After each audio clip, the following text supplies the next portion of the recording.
Assalamualaikum warahmatullahi wabarakatuh.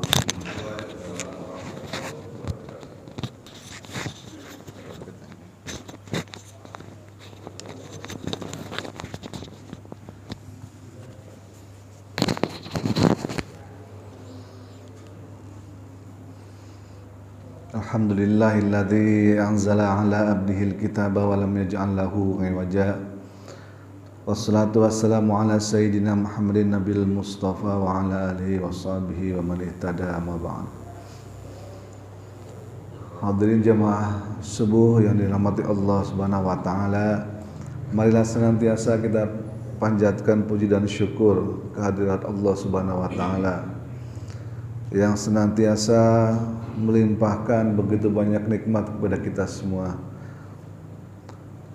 sehingga pada pagi ini kita masih bisa bermuajahah, berkumpul di masjid yang mulia ini dalam rangka untuk menunaikan salat subuh berjamaah. Insyaallah kita akan lanjutkan dengan ta'lim bersama-sama, membacakan dan mentadaburi beberapa ayat Al-Quran. Salawat dan salam semoga selalu tercurah kepada junjungan kita Nabi besar Muhammad SAW yang telah diutus ke dunia ini untuk menjadi suri tauladan bagi kita semua. Mudah-mudahan kita bisa mengikuti jejak langkahnya dan semoga di akhirat kelak kita diakui sebagai umatnya dan mendapatkan syafaatnya. Amin ya rabbal alamin. Baik,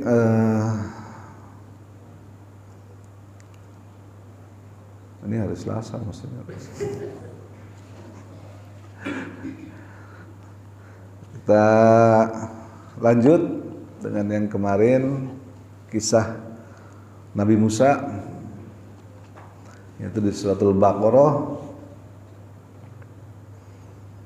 Suratul Baqarah terakhir sampai dengan ayat 50 ya. Oke, ayat 50. Jadi di ayat 49 dan 50 pertemuan minggu lalu mengisahkan tentang bagaimana masa kecilnya Nabi Musa alaihissalam diselamatkan oleh Allah Subhanahu wa taala dari Fir'aun di masa kecil, dan juga diselamatkan lagi dari Fir'aun setelah besar. Jadi ada dua kisah penyelamatan. Di ayat 49 ini Musa alaihissalam diselamatkan waktu kecil. Di ayat 50 itu diselamatkan setelah menjadi nabi. Nah, inti dari pembahasan kedua ayat tersebut adalah pertanyaannya sederhana, siapa yang paling sayang kepada kita? Sebagian besar orang menjawab di ayat 49 itu jelas terlihat yang paling sayang dan perhatian kepada kita adalah ibu kita. Karena bagaimana perjuangan seorang ibu dalam menyelamatkan anaknya supaya tidak terkena undang-undang Fir'aun. Tapi dari kisah ini juga kita tahu bahwa sebetulnya ibu adalah manusia biasa juga. Kalau tidak diilhami oleh Allah Subhanahu wa taala, kalau tidak dibantu dengan skenario Allah Subhanahu wa taala, ya Nabi Musa tidak akan selamat juga. Artinya kalau kita merenung pada diri kita sendiri, kita masing-masing, siapa yang paling sayang, yang peduli dengan kita, tentu adalah Allah Subhanahu wa taala. Bahkan lebih sayang dan lebih peduli dibanding ibu kita sendiri. Kenapa begitu? Karena ibu kita adalah hanya manusia biasa yang punya kelemahan, yang punya keraguan, yang punya ketakutan, yang punya kelalaian, yang terkena kantuk dan tidur. Bisa jadi seorang ibu saking lelahnya dia tertidur sementara lengah dengan anaknya yang masih kecil. Kayak tetangga saya belum lama, anaknya nyemplung ke kamar mandi, nyusup hampir itu. Jadi ibunya lagi masak, di dapur. Rupanya anaknya yang masih kecil itu pengen ngambil air, dia naik ke kamar mandi kecil, nyemplung kepalanya duluan, nggak bisa balik. Kejut itu ibunya bilang, perasaan anak biasanya rame gitu kan, kok sepi amat, lagi masak-masak kan, tinggal dulu masakan, cari mana anaknya, nggak taunya, di situ udah jemplung, langsung panik ibunya, teriak-teriak di sepanjang jalan, tolongin anak saya, karena saking bingungnya mesti ngapain gitu, anaknya udah gitu. Untung ada Mas Samsuri itu, dia paham ternyata. Jadi anaknya ditumutakin gitu, kalanya di bawah, langsung tepuk, baru keluar akhirnya, gitu. Udah itu langsung dilarikan ke puskesmas. Puskesmas disedot lagi akhirnya pakai alat kan dikeluarin. Alhamdulillah sampai sekarang selamat. Jadi begitulah seorang ibu yang begitu sayang, tapi tetap ibu adalah punya kelemahan. Salah lain dan sebagainya. Sebenarnya Allah Subhanahu wa taala la ta'khudhuhu sinatu wala naum. Tidak ngantuk apalagi tidur. Ngantuk aja enggak. Karena ngantuk merupakan lambang kelelahan. Ngantuk merupakan lambang kebutuhan akan istirahat. Allah Subhanahu wa taala tidak pernah istirahat, tidak pernah ngantuk, apalagi tidur, dan selalu mengawasi kita semua kapanpun. Nah, termasuk setelah Nabi Musa dewasa, selamatkan juga oleh Allah dari kejaran Fir'aun dengan cara membelah laut, seperti itu.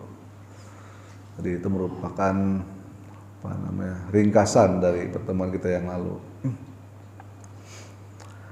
Baik, kita lanjutkan ke ayat 51. A'udzubillahi minasyaitonirrajim. Bismillahirrahmanirrahim. Wa idh wa'adna Musa 40 lailatan tsumma takhadtumul ijla min ba'dihi wa antum dzalimun. Nah, kemudian ini setelah Musa diselamatkan dari kejaran Fir'aun dan lautnya terbelah, dikisahkan bahwa Nabi Musa alaihissalam janjian dengan Allah. Janjian untuk bertemu namanya di Bukit Tursina untuk menerima wahyu. Awalnya dijanjikan 30 hari di ayat yang lain ya, di surat Al-A'raf 30 hari. Tapi kemudian di-extend 10 hari. Entah kenapa di-extend, para ulama tidak menjelaskan ya. Mungkin di hair kali Nabi Musa ini kok nggak bisa hair. Tambah 10 hari lagi kan. Wallahu a'lam. Jadi Musa bersama dengan sekitar 70 orang pilihan pengikutnya ikut bersama Nabi Musa menghadap pada Allah Subhanahu wa taala, tapi hanya Nabi Musa yang naik sampai ke Bukit Tursina untuk menerima wahyu, yaitu kitab Taurat yang terkenal dengan Ten Commandment. Di situ Nabi Musa menerima Ten Commandment selama kurang lebih 40 hari, 30 hari ditambah dengan 10 hari. Nah, sewaktu Nabi Musa alaihissalam meninggalkan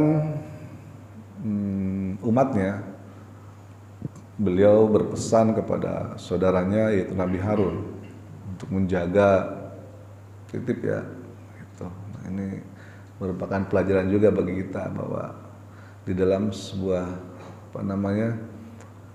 kepemimpinan itu ya, harus selalu ada orang yang bisa menggantikan manakala seorang pemimpin itu berhalangan hadir. Dititipkan kepada Nabi Harun, titip ya, selama aku pergi tolong jaga umat, tolong perhatikan mereka, jangan sampai mereka melakukan hal-hal yang melanggar perintah Allah Subhanahu wa taala. Ada yang tahu nggak berapa banyak sih sebenarnya umat Nabi Musa waktu itu? Waktu melewati Laut Merah yang terbelah, ada yang tahu nggak berapa orang? Kira-kira pernah baca nggak? Ada sekitar 2 juta orang menurut para ulama tafsir. Bayangkan 2 juta orang melewati Laut Merah yang terbelah. Betapa banyaknya umat gitu kan. 2 juta orang dan kuota haji 2 juta orang kira-kira. Dari 2 juta orang itu dipilih 70 orang untuk menemani Nabi Musa ke Bukit Tursina, dan mereka menunggu di bawah Nabi Musa naik ke atas untuk menerima Ten Commandment itu, wahyu dari Allah Subhanahu wa taala. Kemudian sebelum pergi Nabi Musa berpesan kepada Nabi Harun, titip jaga umat baik. Nabi Harun siap. Tapi apa yang terjadi setelah Nabi Musa kembali, dia kaget alang kepalang. Ternyata Bani Israel kembali menyembah patung. Yang dikisahkan di dalam ayat ini menyembah yang disebut dengan Al-Ijla. Ijla itu anak lembu atau anak sapi. Jadi menyembah anak lembu, anak sapi yang terbuat dari emas. Ini gara-garanya si Uncle Sam, Paman Sam, atau Paman Sam. Amerika itu disebut dengan Uncle Sam atau Paman Sam. Aslinya Samiri. Iya, Samiri katanya gitu. Kata para sejarawan, kan? Kenapa Amerika disebut dengan Uncle Sam atau Paman Sam, negeri Paman Sam gitu. Asal usulnya ya dari si Samiri ini. Jadi konon katanya menurut para ahli sejarah, si Samiri ini diberikan kelebihan oleh Allah Subhanahu wa taala. Jadi ketika Laut Merah terbelah,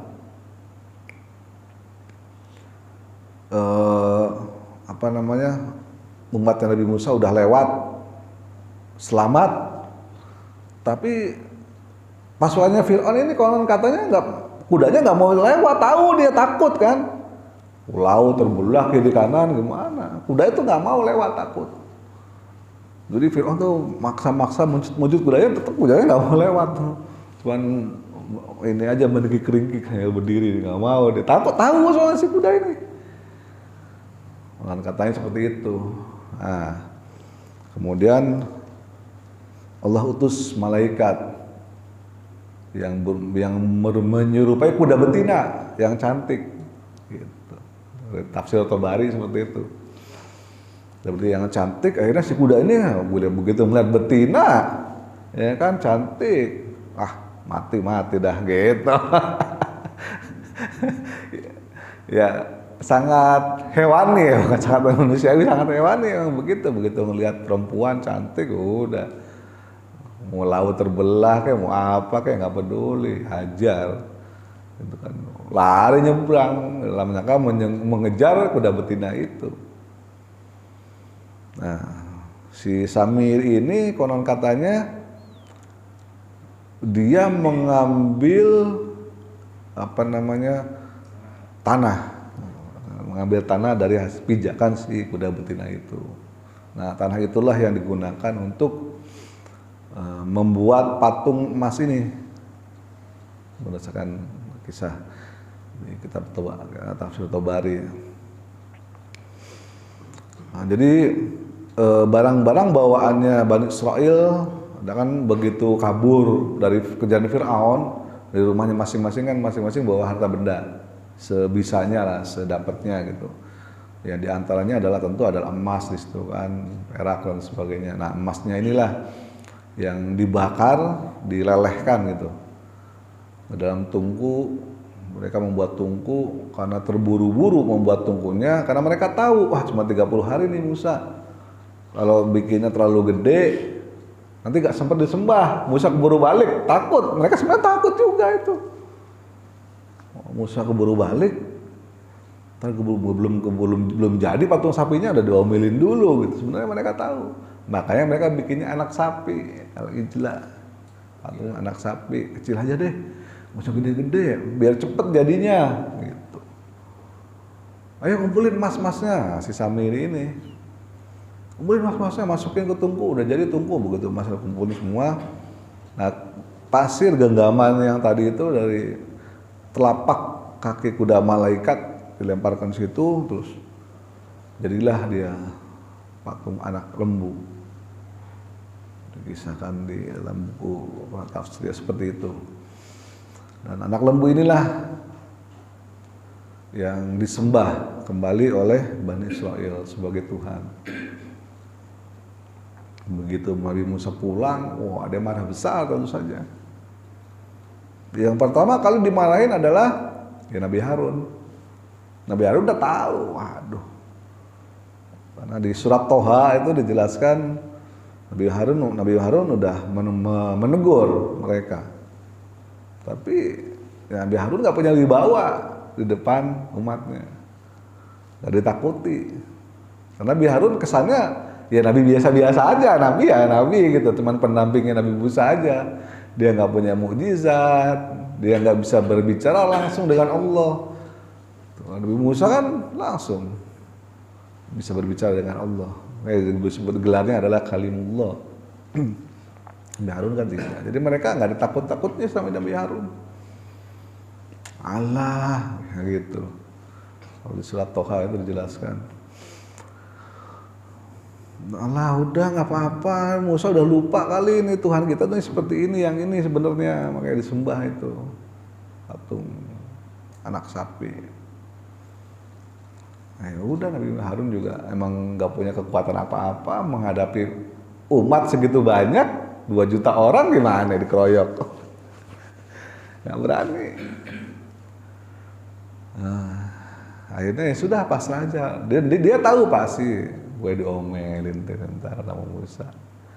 Benar begitu Nabi Musa pulang membawa Ten Commandment itu, ditarik janggutnya Nabi Harun mau dipukul, tapi ingat dia, waduh kalau gua pukul termati lagi. Dia ingat dulu dia pernah mukul prajurit Fir'aun, sekali pukul langsung koit. Punya Nabi Musa tuh badannya tinggi besar dan punya kekuatan tinju ya, berapa ton entah gitu. lebih kuat dibanding Tyson kan. Tyson itu kan sekali pukul tembok itu retak. Nabi Musa apalagi manusia bisa langsung mati sekali pukul. Saya inget ya, waduh saya ngebunuh lagi nih nanti. Kemarin udah ngebunuh, saya takut juga itu ngebunuh, karena bagaimanapun membunuh adalah ya harus dipertanggungjawabkan di akhirat. Yang saya kisahkan di beberapa hari yang sebelumnya kan, bahwa Nabi Musa tidak bisa memberikan syafaat di akhirat, salah satunya adalah karena ya, beliau punya dosa ini, membunuh. Kemudian Nabi Musa alaihissalam memarahi seluruh umatnya, dan tentu tidak ada yang berani sama Nabi Musa. Siapa yang berani ngelihat Nabi Musa yang bisa ngebelah laut, yang bisa langsung berbicara kepada Allah Subhanahu wa Ta'ala, yang punya tongkat bisa jadi ular dan sebagainya, takut. Itu umatnya pada diem, semua dimarahin Nabi Musa kan. Saya kan sudah bilang, I told you so. Kenapa kalian kembali menyembah ini? No, gara-garanya tuh Uncle Sam, Paman Sam, Samiri. Mana Samirinya? Marahin juga Samirinya Nabi Musa. Dan diusirlah si Samiri Nabi Musa ini dari kaumnya.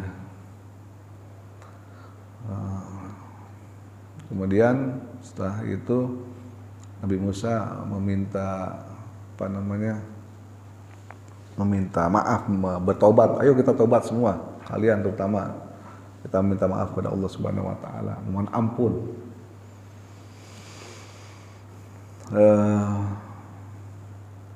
Kemudian Allah menjelaskan dalam ayat yang lain bahwa kayak di sini juga ada ya nanti. Ini ayat berikutnya ya. Oh ya, nanti dijelaskan ada ayat berikutnya nih. Baik, kemudian dijelaskan di situ di ayat 52 dulu. Tsumma afauna ankum min ba'di dzalika la'allakum tashkurun. Kemudian kami memaafkan kamu setelah itu agar kamu bersyukur. Kisahkan sini ada Allah mengampuni, tapi ada caranya. Caranya gimana? Nanti dijelaskan di ayat ke-54. Kita lihat ayat 53 dulu. Wa idz ataina Musal kitaba wal furqana la'allakum tahtadun. Nah, di sini diingatkan kembali Bani Israel bahwa Allah Subhanahu wa taala telah memberikan kitab suci tadi, Taurat tadi itu, Ten Commandment, supaya la'allakum tahtadun, supaya Bani Israel bisa mendapatkan petunjuk dengan kitab tersebut. Tapi karena mereka melanggar, kemudian Nabi Musa memarahi mereka. Nah, ini di ayat 54-nya. Wa idz qala Musa liqaumihi, dan berkata Musa kepada kaumnya, ya qaumi innakum dzalamtum, wahai kaumku, sesungguhnya kalian telah menzalimi diri kalian sendiri. Nah, ini selalu kalau kita melakukan sebuah kesalahan, kalimat Al-Qur'annya adalah menzalimi diri sendiri. Jadi kalau kita melanggar perintah Allah, Allah tidak rugi. Allah tidak berkurang sedikit pun kekuasaannya. Allah tidak berkurang sedikit pun kehebatannya. Allah tidak rugi. Begitu pun sebaliknya. Kalau seluruh orang itu, seluruh umat manusia ini bertakwa, beriman, patuh kepada Allah, Allah pun tidak untung. Gak ada manfaatnya bagi Allah, gak ada untungnya. Semua orang sujud, semua orang beriman, ibadah. Apakah Allah untung? Nggak ada untungnya. Apa untungnya bagi Allah? Sebaliknya semua orang kafir semua, tidak ada yang patuh satupun di dunia ini. Nggak ada ruginya Allah. Allah tetap Allah, Allah tetap Tuhan. Dia menguasai seluruh alam, Rabbul Alamin. Tidak kemudian ketuhannya Allah jatuh, turun derajat dan sebagainya, tidak. Allah ya tetap Allah. Makanya dikatakan kalau ada orang berbuat dosa, ya dia menyakiti dirinya sendiri, salah lu sendiri, bukan salah orang lain. Allah mah nggak rugi, yang rugi adalah diri kalian sendiri kalau ada yang berbuat dosa. Karena Allah sudah menetapkan, oh kalau berbuat dosa nanti akan begini. Allah sudah tetapkan di dalam sunnahnya, sunnatullah. Oh kalau berbuat baik nanti akan begini. Itu sudah tetapkan. Jadi kalau orang berbuat dosa, pada hakikatnya dia itu sedang menyakiti dirinya sendiri tanpa dia sadari. Karena dia tahu kalau berbuat dosa nanti akibatnya masuk neraka misalnya. Atau minimalnya di masyarakat dikucilkan. Minimalnya seperti itu. Udah tahu misalnya kan, judi itu haram, nggak boleh, tapi judi. Yang rugi ya Pak, kalau orang itu tetap judi, melanggar terus perintah Allah, ya rugi ya dia sendiri. Ujung-ujungnya apa? Hartanya habis misalnya, ya kan? Istrinya minta cerai, anaknya nggak mau patuh dan sebagainya. Sudah tahu minuman itu haram, tetap aja ditenggak. Yang rugi siapa? Diri sendiri. Gak ada yang rugi orang lain. Artinya semua perbuatan dosa itu adalah innakum zalamtum anfusakum. Itu hanya menzalimi, menyakiti, merugikan dirinya sendiri, bukan orang lain, bukan Allah.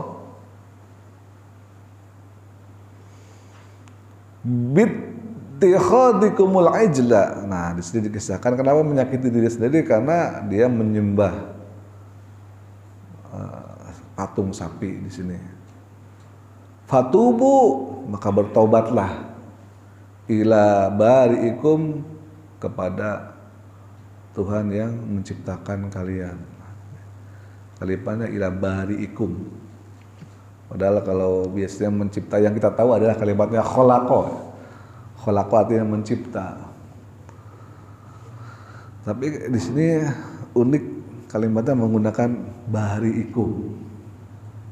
Nah, jadi apa bedanya nih? Khalaqa dengan bari. Dikata para ulama, khalaqa itu menciptakan sesuatu dari yang sudah ada. Bahan bakunya ada, khalaqa. Tapi kalau bari itu menciptakan sesuatu dari yang benar-benar belum ada. Datang dari ketiadaan menjadi ada, nah itu namanya bari. Nah, kalau khalaqa bahan bakunya udah ada. Makanya untuk menciptakan manusia Allah menggunakan kata khalaqa. Khalaqal insana min salsal misalnya Ar-Rahman kan, atau walaqad khalaqnal insana min tin misalnya. Karena dari bahan bakunya udah ada. Baik itu dari tanah liat, entah itu dari apa sperma misalnya, entah itu dari apa, sudah ada bahan bakunya. Tapi kalau bari'ikum, Allah menciptakan sesuatu dari ketiadaan, seperti Big Bang, ketiadaan. Kok tiba-tiba ada langit, ada bintang, dari mana asalnya? Nggak ada. Kun fayakun, jadi belamu. Terus bergerak dan berproses. Makanya ada apa namanya syair ya, lagu yang mungkin sering kita dengar. Astaghfirullah Rabbal Baraya. Nah, itu Rabbal Baraya. Bari'ikum itu Rabbal Baraya. Tuhan yang menciptakan dari ketiadaan. Astaghfirullah minal khotoya. Ya Allah, maafkan aku. Tuhan penciptaku.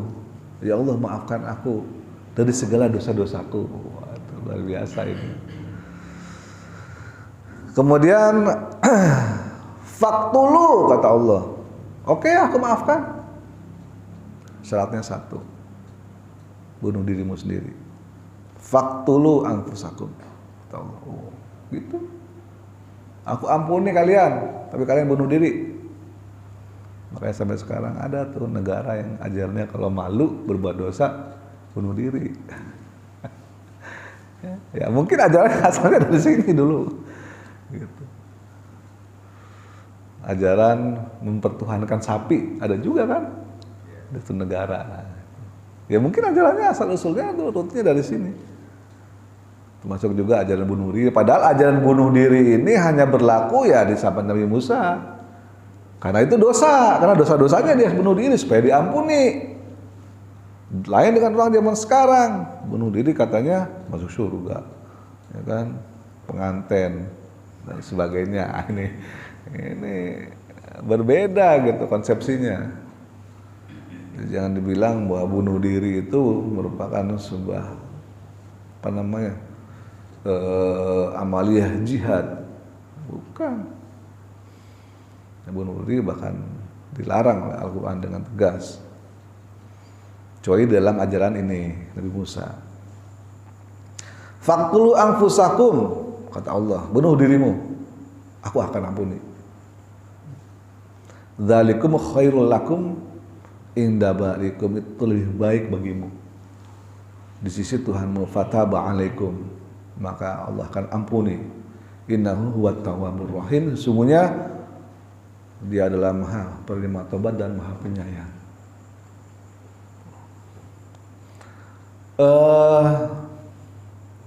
Mungkin di satu sisi kita melihat, wah kejam amat Allah, suruh bunuh diri, gitu. Kejam nggak? Padahal sebenarnya nggak kejam, karena bagi orang yang beriman, hidup adalah mulia, mati pun mulia. Sekarang pilih, nggak disuruh bunuh diri, kan? Tapi nanti di akhirat di sidang dosanya dipertanyakan. Atau mending bunuh diri tapi diampuni. Pilih mana? Kalau memang kita melihat hanya dari sisi manusiawinya saja di dunia, itu terkesan kejam. Tapi kalau kita melihat di sisi akhirat, ya tidak kejam, namanya mati mah. Entah itu mati ketabrak, entah mati tenggelam, entah mati tua dan sakit, entah pasti mati kok. Jadi kematian ataupun kehidupan bagi seorang yang beriman, ya tidak ada bedanya. Karena kematian itu hanya pindah alam aja. Dari alam dunia ke alam akhirat, alam barzah. Tidak ada bedanya. Jadi kisahkan di sini di tafsir Tobari lagi, tafsir Tobari yang banyak kisahnya di dalam tafsir Tobari. Walaupun sebagian memang kisah Israiliyat ya. Tapi nggak apa-apa sebagai bahan cerita aja. Jadi dikisahkan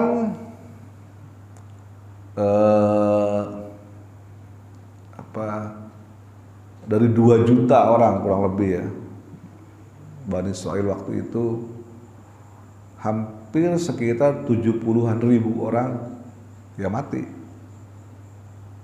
karena mereka saling menusuk, saling membacok di antara sesama mereka sendiri.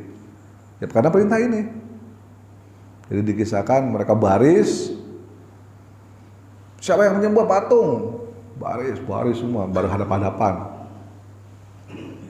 Baris menurut. Ambil pedang masing-masing, ambil. Udah, bacok yang orang depannya, bacok, ditusuk, bacok, mati semua. Pada menjerit semua. Musa mintalah kepada Allah, minta ampun, ini jangan seperti ini. Nabi Musa minta ampun kepada Allah. Allah, oke, cukup. 70.000 orang dari 2 juta masih banyak, nggak sampai habis. Gitu. Dan Allah berfirman, ya yang lain dikisahkan bahwa 70.000 yang mati itu syahid. Ya enggak, mati syahid setara dengan mati di medan perang, langsung masuk surga tanpa hisab. Enak kan? Kejam nggak mati? Nggak kejam, masuk surga. Itu. Yang selamat, yang tidak mati, aku ampuni dosanya. Kata Allah. Kata Allah Maha Ghafurur Rahim, Tawwabur Rahim di sini kalimatnya. Maha menerima taubat dan Maha penyayang. Dari 2 juta orang itu entah berapa, diceritakan ya berapa persen itu yang menyembah patung. Tapi 70.000 gugur, disetarakan dengan para syuhada yang gugur di medan perang. Yang sisanya Allah ampuni. Yang belum masuk, yang belum kebagian giliran ditusuk tadi itu, bunuh-bunuhan, Allah ampuni dosa-dosanya. Jadi itulah syariat Nabi Musa alaihissalam. Bandingkan dengan syariat Rasulullah kita di masa kini. Betapa Allah itu lebih sayang kepada kita umat Islam. Coba bayangkan kalau umat Islam punya dosa, bunuh dirimu, ribet urusannya itu. Ya, bunuh dirimu. Tidak ada di zaman ini. Kenapa? Karena Allah ajarkan sebuah doa pada saat Rasulullah SAW melaksanakan Mi'raj di Sidratul Muntaha. Ada ayat, ada doa yang Allah ajarkan langsung kepada Rasulullah tanpa perantaraan malaikat Jibril. Apa ayatnya? Tidak tahu. Jadi ada ayat yang langsung Allah wahyukan kepada Rasulullah tanpa melalui malaikat Jibril di Sidratul Muntaha. Ayatnya adalah Rabbana la tu'akhirna in nasina au akhtana. Ya Allah, janganlah Engkau hukum kami inna sina, jika kami ini lupa, au akhtona, atau dosa. Tuh enak kan? Enak kalau umat Rasulullah ini. Jangan kau hukum aku ya Allah kalau aku dosa, kalau aku khilaf. Udah jadi kan doa luar biasa, doanya ajaib kan? Gimana coba, masuk akal nggak? Saya Allah, jangan kau hukum ya Allah, ya Allah. Nanti suatu saat aku udah buat dosa. Enak banget kan? Enak kita ini, dimanja, disayang oleh Allah Subhanahu Wa Taala. Gak seperti umat Nabi Musa, nyembah anak sapi, bunuh dirimu. Kita di sini nyembah, ada nyembah pohon, ada nyembah gunung, ada nyembah macam-macam.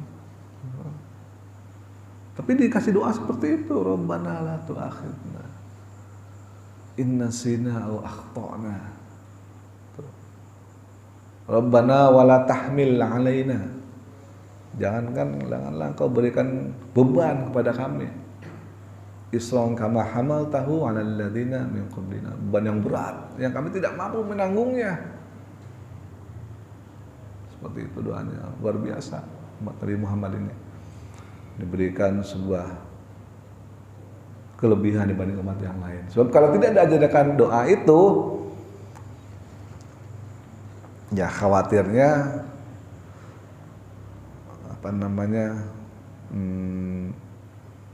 khawatirnya seperti umat terdahulu, yang mana kalau berbuat dosa langsung dihukum. Nabi Nuh dihukum dengan banjir, Nabi Lut kaum LGBT dihukum dengan hujan batu dan sebagainya, langsung dihukum. Makanya kasih doa itu. Dan Allah kan Maha Pengampun, Maha Penyayang, Maha Pengabul doa. Supaya apa? Supaya nggak dihukum. Jadi Allah mah terserah kita apa kita mau. Tinggal kita yang mau nggak. Nabi Adam dosa, diajarin doa.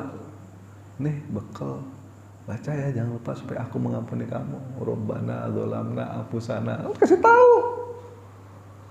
Tapi kamu harus minta, kalau nggak minta mah Allah nggak mau lah, apaan butuh gua nggak gitu. Butuh gua, mintalah nih caranya, kalau mau minta begini, kasih tahu juga caranya. Dia tidak membiarkan Nabi Adam terombang-ambing, kebingungan di dunia, gimana caranya bertobat sebagaimana, enggak, diajarkan nih caranya. Baca ini ya, nanti aku ampuni. Nabi Musa pun begitu nih caranya, bunuh ya, bunuh. Itu beda-beda caranya. Nanti aku ampuni. Ada caranya.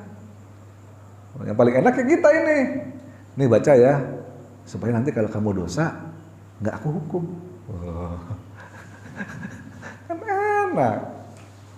Luar biasa kita ini. Kita harus banyak-banyak bersyukur kepada Allah Subhanahu Wa Taala. Nah, begitu luar biasanya kita diperhatikan dan disayang oleh Allah Subhanahu Wa Taala. Ya mungkin segitu aja dulu. Berapa ayat tadi? 4 ayat singkat uraian mengenai kisah Nabi Musa, dan juga insya Allah hikmah yang bisa kita ambil dari sini, dari syariat-syariat yang berbeda sejak zaman Nabi Musa dengan kita. Seperti itu. Silahkan barangkali ada yang mau bertanya atau mau menambahkan, mau ngoreksi.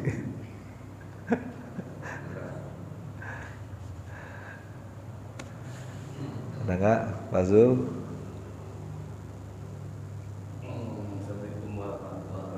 Waalaikumsalam warahmatullahi wabarakatuh.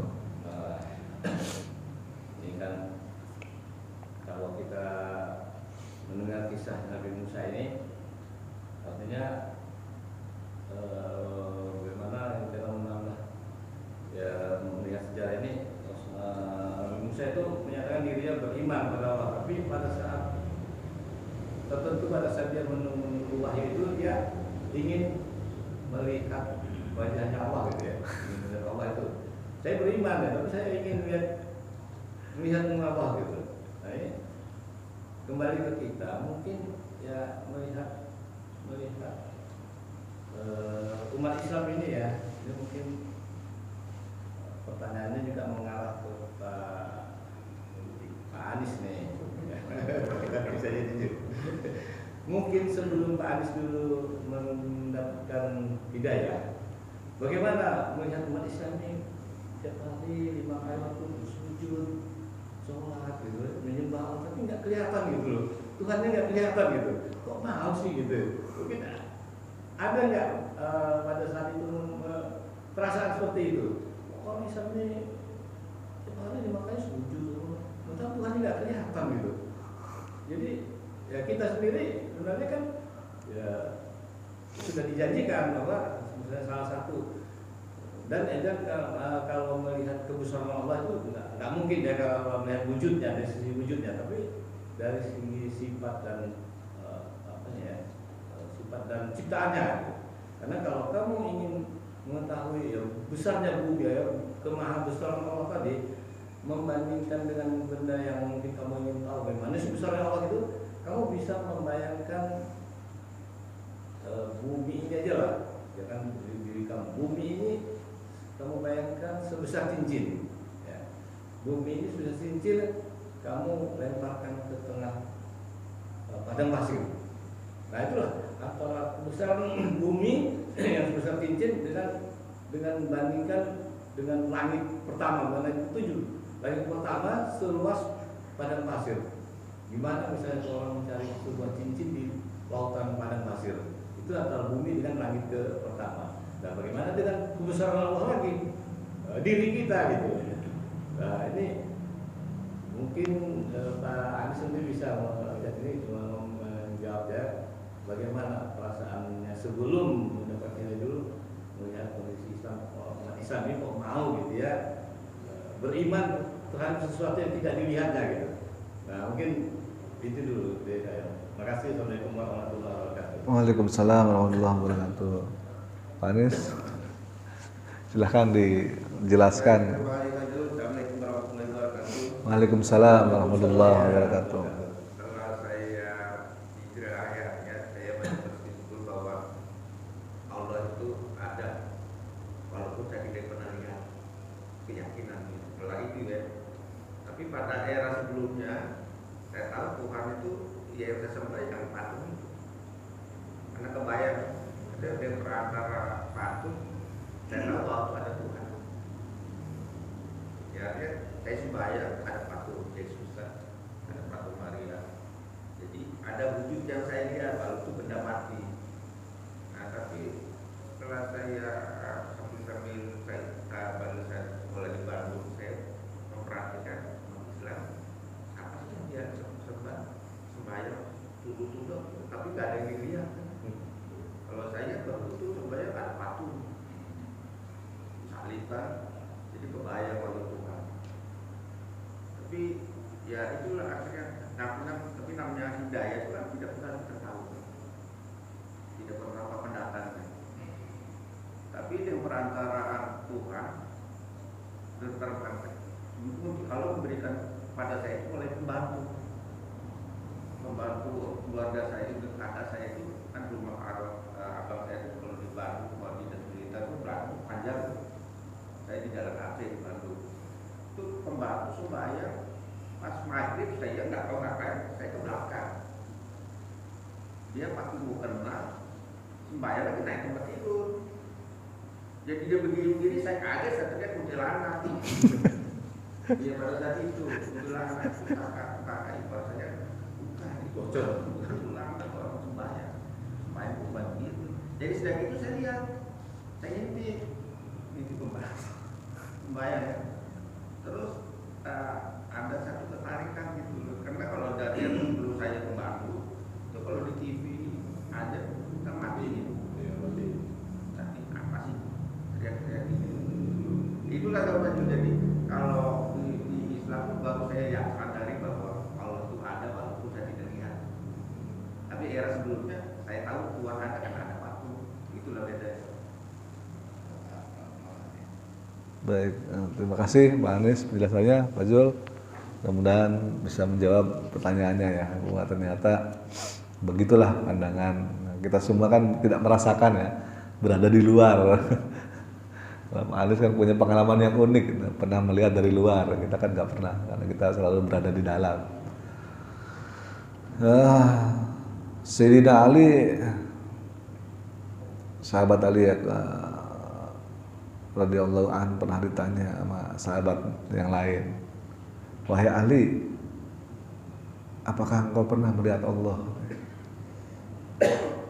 Ali menjawab, ya iyalah, bagaimana mungkin saya ibadah tidak melihat Allah? Kamu melihat Allah? Iya, gimana caranya? Lihat dengan mata hatimu. Tuh. Karena pandangan mata, fisik ini terbatas kemampuannya. Gak usah melihat Allah, coba lihat matahari, kuat nggak? Gitu. Hari ini jam 12 siang, coba anda. Ya kan, gak usah matahari, apa gerhana ada, misalnya, coba berani nggak lihat gerhana? Gak bisa, nggak kuat, mata kita lihat gerhana aja nggak kuat. Mau lihat Allah lagi. Nggak didesain mata kita, tubuh kita itu untuk bisa memandang pada Allah Subhanahu Wa Taala, nggak didesain.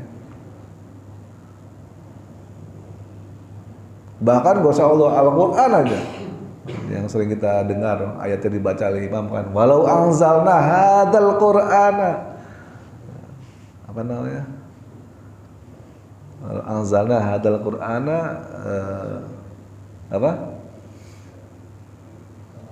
ala jabalin, nah, jika saja Al-Quran ini diturunkan kepada gunung, la ra'aitahu min khasyatillah, maka engkau akan melihat gunung itu hancur berantakan karena takut kepada Allah. Gak usah Allah, Quran ini kalau diturunkan kepada gunung meleleh, dia hancur, berat. Apalagi Allah gitu. Nabi Musa ini emang ya namanya Yahudi ya, yang balik lagi kan, penasaran gimana sih engkau wujudnya Allah, aku pengen lihat. Baik, kata Allah, aku akan menampakkan diriku kepada gunung gitu. Kalau gunung itu masih tetap berada di tempatnya, niscaya engkau akan bisa melihat aku. Tuh Allah di ayat yang ceritakan. Apa yang terjadi? Gunungnya meletus, nggak kuat. Dan Nabi Musa pingsan. Setelah pingsan, ya, beliau sadar lah, beristighfar, ya Allah, astagfirullah, sadar dia, ternyata diri ini nggak mampu untuk melihat. Kapan mampu melihatnya? Nanti di akhirat. Terdiri desain. Semua kita itu diri desain, yang masuk surga ini didesain semua. Mata kita akan bisa menerima gelombang cahaya yang berbeda, misalnya gitu kan, kalau ngomong fisika, dan semuanya didesain ulang sehingga mampu, diberikan kemampuan untuk bisa melihat Allah Subhanahu Wa Taala, insyaallah. Baik, ada lagi? Dan itu kalau yang tadi Ya. terkait dengan melihat Allah, ada juga ayat juga itu ini wajahtu wajhiya lillahi fatara samawati wal ardh. Itu gimana? Katanya aku menghadapkan wajahku. Iya. Itu di dunia nggak bisa melihat itu. Itu tadi kata Sayyidina Ali kan bilang, Jadi wajah wajahnya itu ketika hatinya sebenarnya. iya, itu bahasa kinayah, bahasa kiasan. Kita menghadapkan wajah kita pada ya Sang Pencipta. Itu bahasa kinayah bahwa sebenarnya yang dihadapkan adalah hati kita. Seperti itu. Jadi hati kita ini bagi orang yang memang sudah tinggi keimanannya gitu kan, level-levelnya para sahabat, para wali dan sebagainya, ya dia seolah-olah melihat Allah dalam hati dia, dengan mata hatinya. Kalau tidak bisa melihat Allah, yakinlah bahwa Allah melihat kita, minimalnya itu. Hah? Nah itu ya, jadi Ini wajah tu wajah itu ya sebetulnya kita menghadapkan wajah kita pada Allah Subhanahu wa taala, pencipta langit dan bumi. Karena di ayat yang lain diceritakan, dikisahkan juga bahwa kemanapun kamu menghadap, di situ adalah wajah Allah. Di Al-Baqarah juga ayat berapa itu saya lupa. Ya, nah, kemanapun kamu menghadap, disitulah ada wajah Allah. Artinya, nah teman ini panjang lah uraiannya nanti. Kenapa disebut? Karena ada orang yang beranggapan Allah tuh punya wajah, gitu. Ini babnya ada beda. Allah tuh punya tangan, Allah tuh punya wajah dan sebagainya. Oh, ada nih wajah Allah. Nah, ini semua adalah bahasa kinayah, bahasa kiasan. Jangan sampai kita menganggap wah Allah tuh punya wajah. Wajahnya gimana gitu kan? Itu. Nanti kalau kita membayangkan Allah itu punya wajah, khawatirnya kita jatuh kepada ke mujassimah, namanya aliran mujassimah. Mujassimah itu menjisimkan Tuhan. Memang ada Allah punya wajah, olah-olah gitu kan wajah. Nah, misalnya di Ar-Rahman itu kan apa namanya, semua akan musnah kecuali wajah Allah. Apa namanya? Kulluman alaihi, sumpah saya. Wajhi rabbika dzul jalali, apa sih ayatnya itu ada di Ar-Rahman tuh. Kemudian yadullaha fawqa aydihim, tangan Allah berada di bawah, di atas tangan kalian misalnya. Itu juga ada ayatnya seperti itu. Tapi jangan sampai kita mengasosiasikan Allah seperti halnya makhluk, punya wajah, punya tangan dan sebagainya. Itu adalah ciri-ciri makhluk. Allah seperti apa ya Allah alam, nggak ada yang tahu, hanya Allah yang tahu. Nanti kalau pengen tahu, penasaran, masuk surga dulu, itu baru bisa ngelihat. Baik, mudah-mudahan ada manfaatnya. Mohon maaf kalau saya ada kesalahan, asal dari kekurangan saya sendiri. Terima kasih atas segala perhatiannya. Kita tutup dengan doa kafaratul majlis. Subhanakallahumma bihamdika asyhadu an la ilaha illa anta astaghfiruka wa atubu ilaik. Billahi taufiq wal hidayah. Assalamualaikum warahmatullahi wabarakatuh.